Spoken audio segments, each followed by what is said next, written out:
This presentation is brought to you by Arizona State University's Julianne Wrigley Global Institute of Sustainability and a generous investment by Julianne Wrigley.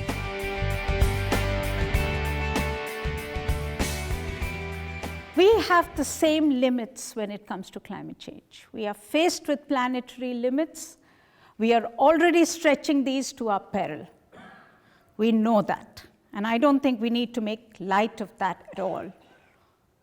But the challenge in climate change is not just what we do to reduce emissions, which we have to, but how we will share growth between people. We know that CO2 emissions, carbon dioxide emissions are linked to economic growth.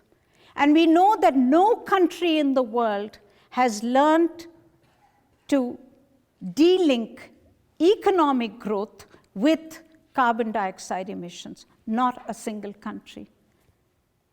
And yet we know that if we want to reduce greenhouse gas emissions, we will have to take drastic steps. And that really brings us to how do we do so? We need to accept the fact that some countries have overused their share of global commons, and that natural debts, this is the natural debt that a country has when you overdraw on the natural system. And like a financial debt, it needs to be paid.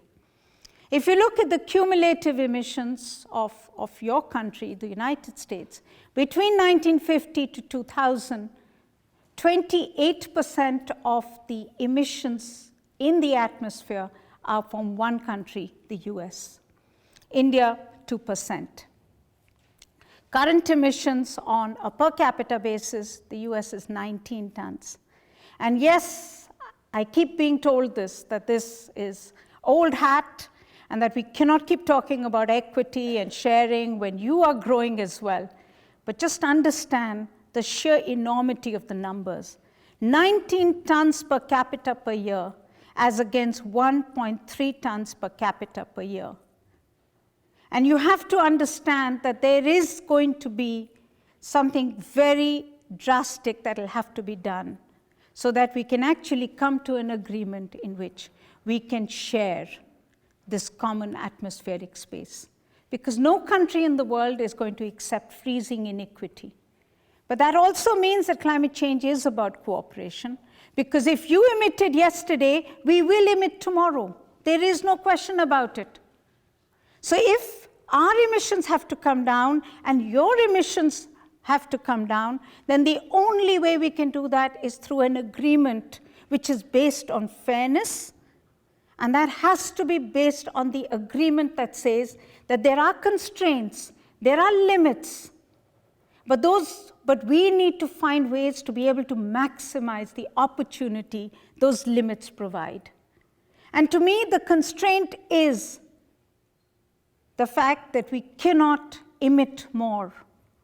We need to set hard targets for countries like the United States to reduce.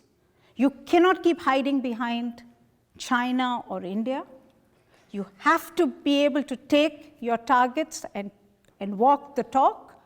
And we need to build an agreement which is based on equity, which is based on entitlement, which forces China and India as well to reduce, to take the same commitment to say that we share a world and that we will take commitments based on what is right and what is fair.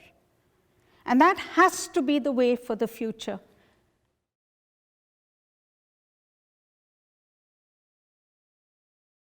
This presentation is brought to you by Arizona State University's Julianne Wrigley Global Institute of Sustainability for educational and non-commercial use only.